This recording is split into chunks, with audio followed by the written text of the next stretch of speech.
Hello and welcome everyone, welcome to my channel Anvi classes. आज आपको मैं 11th क्लास फर्स्ट चैप्टर का history of chemistry and basic concept बताऊंगी। ठीक है, इसमें मतलब जो तीन चार कुछ नियम हैं जो मतलब बेसिक केमिस्ट्री के अंतर्गत आते हैं, तो उसमें से एक जो नियम है, पहला जो नियम है वो मैं आपको बताऊंगी। वो नियम है द्रव्यमान संरक्षण का नियम। ठीक है, कौन सा नियम है? द्रव्यमान संरक्षण का नियम।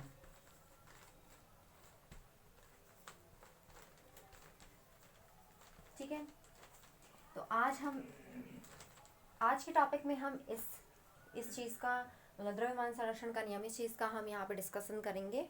तो सबसे पहले क्या है द्रव्यमान संरक्षण का नियम? क्या है?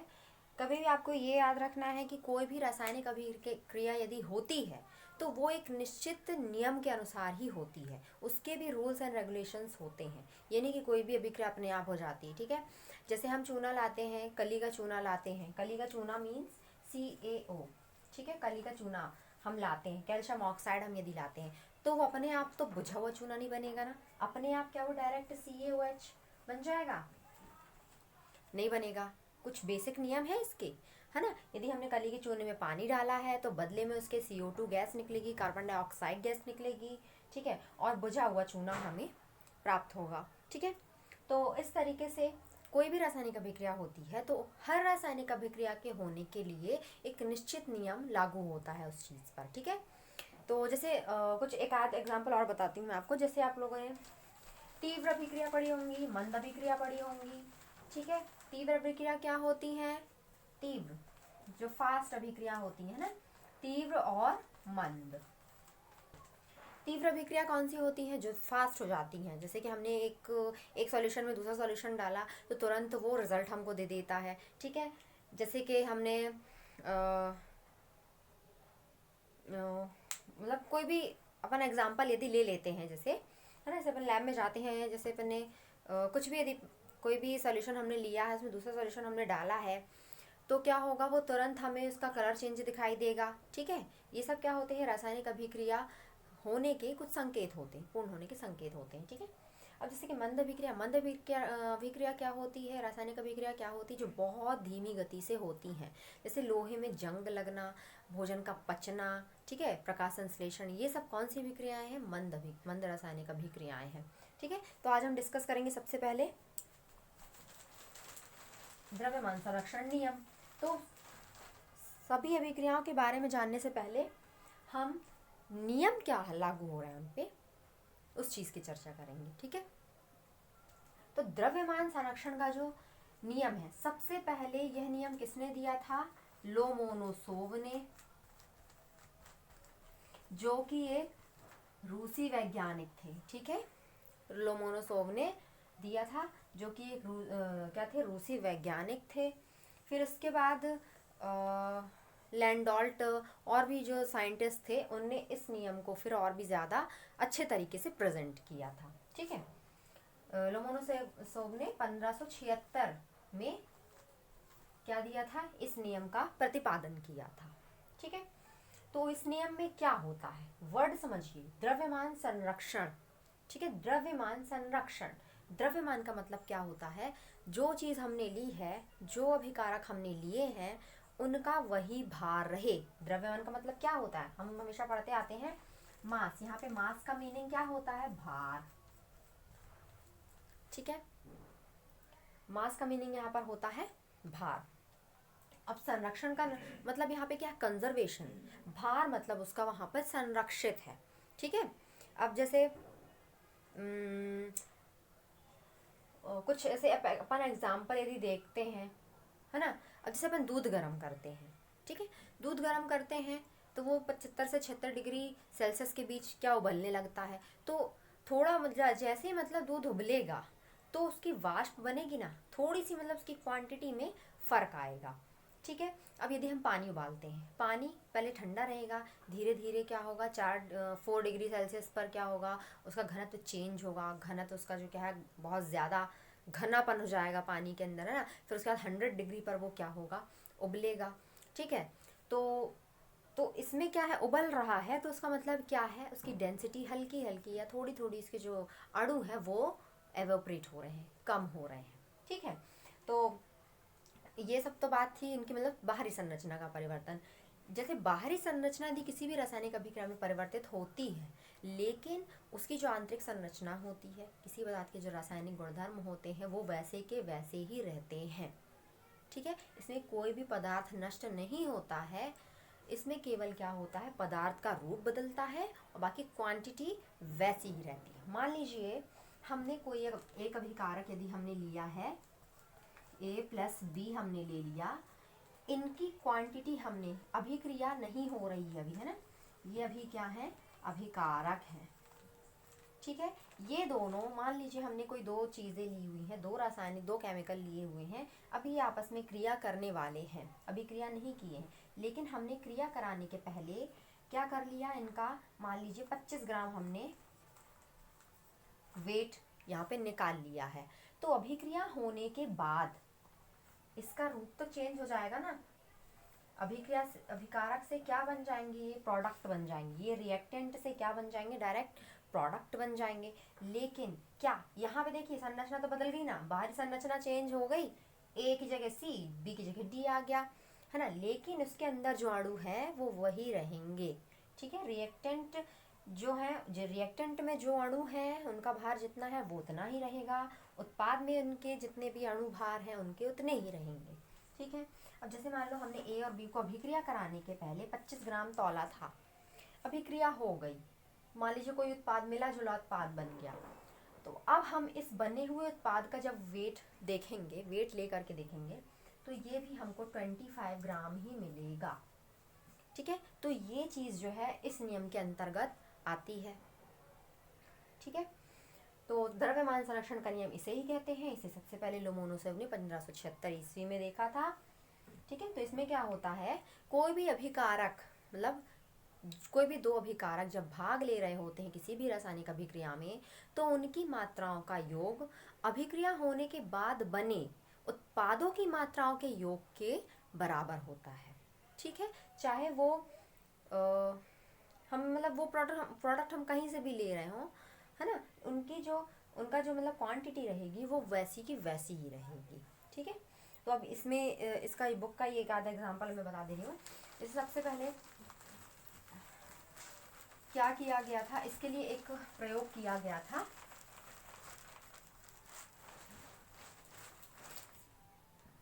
ये लोमोनोसोव ने क्या किया, एक ऐसे फ्लास्क में, ठीक है, ऐसे ये मटके के आकार के फ्लास्क में उन्होंने क्या किया था, यहाँ रेत डाल दी थी उन्होंने थोड़ी सी, क्या था ये, सैंड, है ना, यहाँ पर उन्होंने क्या किया था, इस प्रयोग को सिद्ध करने के लिए सबसे पहले लोमोनोसोव ने क्या किया, एक फ्लास्क लिया था, फ्लास्क में नीचे की तरफ क्या कर दिया था, हल्की सी सैंड डाल दी थी, रेत डाल दी थी, और इसमें फास्फोरस का टुकड़ा डाल दिया था। ठीक है, ये फास्फोरस का यहाँ पे टुकड़ा डाल दिया था, और उसको यहाँ पर ऐसे टाइट, एयर टाइट कर दिया था ताकि एयर बाहर ना निकल सके। ठीक है, अब अभिक्रिया कराने के पहले क्या किया हमने, इसका वेट जब इसका देखा तो मान लीजिए कुछ 15 ग्राम कुछ, ठीक है, मान लीजिए 15 ग्राम आया अभिक्रिया होने के पहले। फिर इसके बाद क्या किया, अभिक्रिया कराने के पहले इनने वेट ले लिया, 15 ग्राम आया। फिर इसके बाद जब इसे गर्म किया गया, ठीक है, जब इसे गर्म किया गया तो गर्म करने के बाद क्या हुआ, जो फास्फोरस था इसके अंदर ऑक्सीजन तो थी ना, रेत में भी हल्की नमी थी, है ना, तो इससे क्या बन गया, अभिक्रिया होने के बाद एक वाइट वाइट कलर का यहाँ पे धुआं बन गया। ठीक है, क्या बन गया, यहाँ बना देती हूँ मैं, वाइट वाइट कलर का यहाँ पे धुआं उस फ्लास्क के अंदर उनको दिखा। तो वो धुआं किस चीज का था, जैसे यहाँ पे ऐसे धुआं था। ठीक है, तो ये जो धुआं था वो P2O5 फास्फोरस पेंटाऑक्साइड का वहाँ पे वो धुआं उनको प्राप्त हुआ। इसके बाद यहाँ तो वो पत्थर के फॉर्म में था, ठीक है, सॉलिड फॉर्म में था, तो तब उसका वेट किया तो 15 ग्राम आया। फिर जब इसको गर्म किया तो गर्म करने पर फास्फोरस क्या हुआ, ऑक्सीजन से क्रिया करके वो वाष्प में बदल गया, गैस में बदल गया। तो वो गैस किस चीज़ की बनी? P2O5, फास्फोरस पेंटाऑक्साइड की वो गैस बनी। फिर इसके बाद इस पूरे का जब वेट किया गया तो फिर ये इसका वेट भी इतना ही आया, 15 ग्राम ही प्राप्त हुआ। ठीक है, तो ये एक बिल्कुल जीता जागता उदाहरण था ये इस नियम को सिद्ध करने का। ठीक है, तो एक नियम ये है, बिल्कुल आईएमपी है, द्रव्यमान संरक्षण में यही एक पूछा जाता है, सबसे इजी एग्जाम्पल भी है ये। ठीक है, तो फर्स्ट ये एग्जाम्पल तो ये हो गया आपका यहाँ पे। फिर इसके बाद फिर सेकंड है यहाँ पे,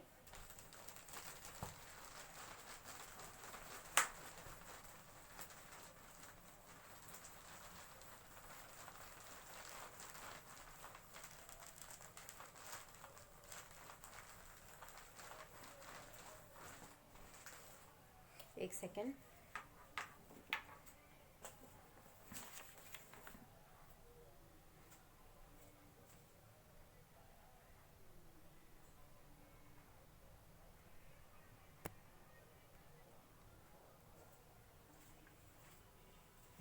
अब हम सेकंड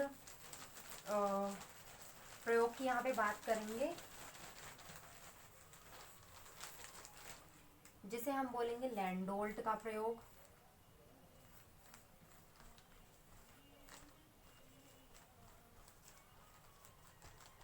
ठीक है, तो लैंडोल्ट का प्रयोग, लैंडोल्ट ने क्या किया था, एक एच आकार की नली ली थी। ठीक है, कैसी? एच आकार की,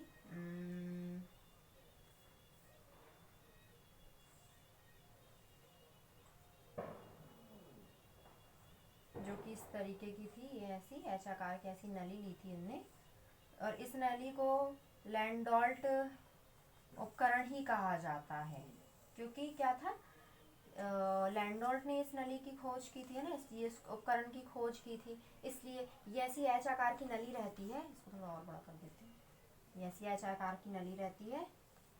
ठीक है, तो इसे हम लैंडोल्ट उपकरण बोलते हैं।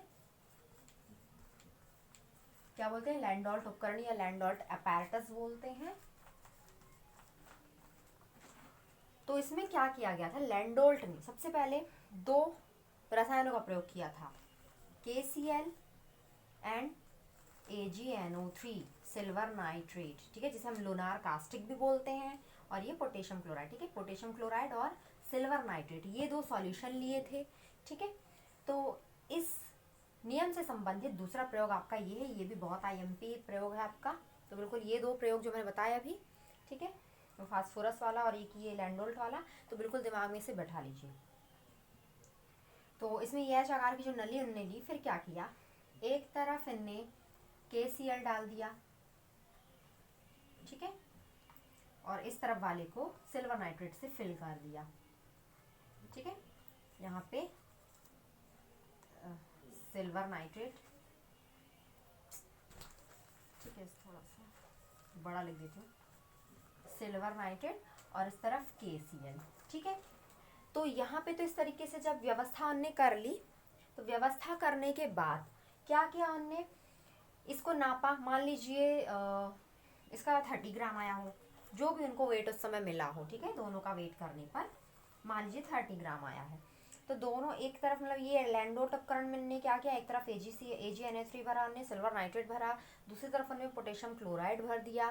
ठीक है, अब इसको ले जाकर क्या किया, वे किया, वे करने के बाद इसका वेट कितना आया, 30 ग्राम आया, तौलने के बाद उसका भार कितना आया, 30 ग्राम आया मान लीजिए।